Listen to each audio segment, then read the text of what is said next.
Just giving it a minute so people can hop on. I kind of like doing these live streams because I like to hear from people. Sometimes you remind me of things I forgot. Hey, how's it going, Matthew? I'm just waiting for people to get on. Just give it a minute. Let's see. Find some music. I like to have music on in the background. Changes the atmosphere. Chilling today? Cool. Yeah. I'm working. I'm on just taking a break. I'm working today though. Hey, got some people getting on. Cool. So I was thinking about something today, and you guys can tell me what you think. Before we get to war in April, I was thinking about how sometimes I feel like God takes you, and you can let me know if this has happened to you. I'm sure it has. Sometimes He's taking you through a trial where you find it nearly impossible to succeed, and in fact you fail, right? And I think about, like, for instance, when Peter told Christ that he would not deny him, and then he went and denied him 3 times, right? It was almost as if that was a trial that he was meant to fail almost. And I know that sounds strange, that there would be trials that you would be meant to fail. I think God's will may not be for you to fail, but I think He allows it for this purpose, that you might be rid of pride and realize that your salvation, sanctification, and holiness cannot come from you, that you're not capable, that it has to come from Him. And so I don't know, I've gone through some things in the last, in our weakness we find His strength, amen. I've gone through some trials in the last few months, and I've felt like a failure several times. But I noticed that what it has been doing is ridding me of me, and teaching me to hold on to Him, because He is my righteousness and my holiness. I've talked about this before, but not for a while. But there's something that I forget if it was in a A.W. Tozer book or if it was Andrew Murray, but one of them made the point, I want to say it was Tozer, made the point that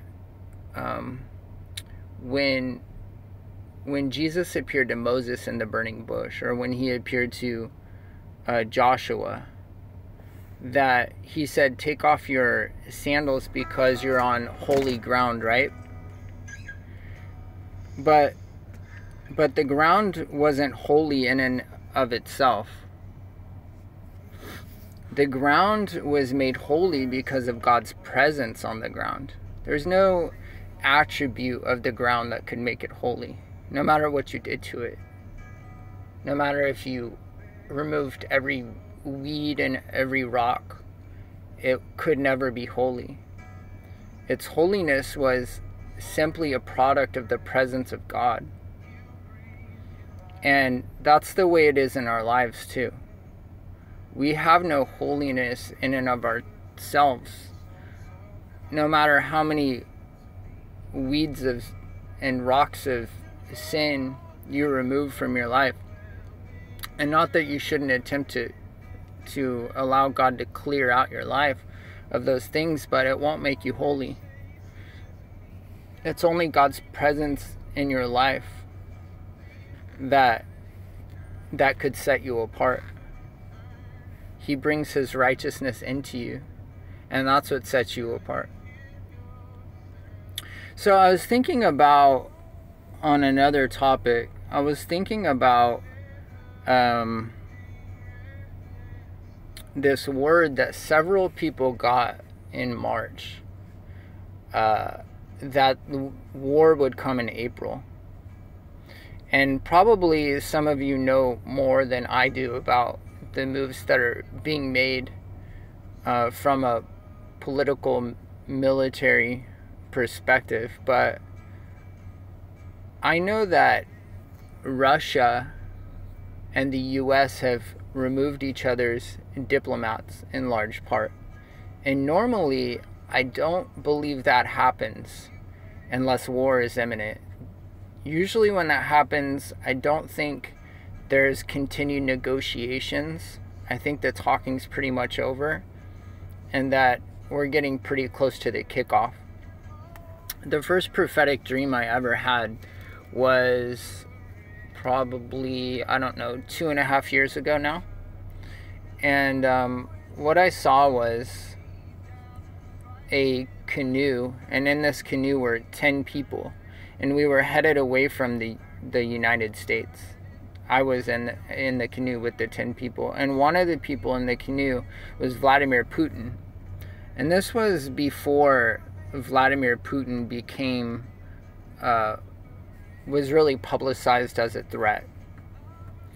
And he began to grow, and he grew and grew and grew into the size of a giant. And then I saw his foot coming down over the canoe. I got out and I began to run away from the canoe. And I think there was one other person running with me. So out of the 10, there were 2 that were running from it. And his foot came down. And then I looked up, and just before his foot came down, and his foot was like the size of the US at this point. He was that big. And just before his foot came down, I looked up and I yelled, "Harpazo." And at that time, I don't think I knew what harpazo meant. I think I had to look it up. I can't remember for sure, but I think I had to look it up. And I found that it was the original Greek word that was translated into rapturo, which was translated into rapture.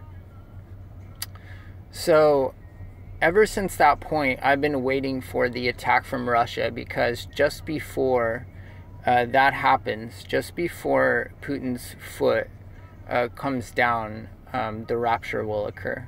Now, Judy's from Rapture Kitty channel, her son, when God fell on him 4 years ago, he was shown that the rapture would occur 4 days before America was destroyed by nuclear war.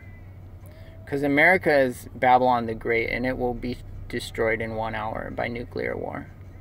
Now, he saw bombs planted in each of the cities by, I think he saw that it was Muslims. But I think Russia probably attacks around the same time. So I see a lot of you posting that you had dreams about Putin and an attack from Russia. Matthew had one a year ago. Jesus Girl said she just had a dream this morning about it. What a coincidence. So it seems as though, you know, based on some of these words that people have gotten, like, we're right at the precipice of this. And we also see Israel surrounded at this time also, which a lot of people believe that's around the time the abomination of desolation happens. Whatever that is, it's talked about as Israel being surrounded. So anyway, I'm hopeful. I know it sounds kind of dark, but I'm hopeful that this war hits soon, because I know that that means we're out of here. And I know that it also means that a great harvest will take place and many souls will be saved. So I had One of the main reasons I wanted to make a video today is I had a long conversation with one of our sisters from this channel yesterday. And she's really facing something substantial, and we have the opportunity to help her here. She and her husband are older. She's just about 70. She's like 68, I think. They're older, and they are being well, basically they're having some financial trouble, and their house was just sold out from under them this morning. They don't have anywhere to go, and they don't really have any money to get an apartment and put a down payment on it or anything. So I told her I would put up, I asked her to create a PayPal, so she did. And I told her I would put up her PayPal email in the description. And I just pray that you take it to God. I would never ask you to contribute to anyone that I wasn't willing to contribute to.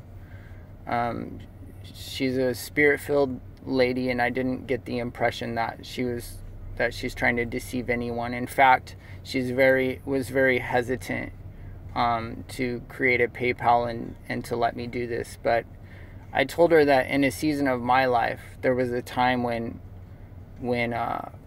God told me, now I'm going to teach you to receive. I've taught you to give, but now I'm going to teach you to receive.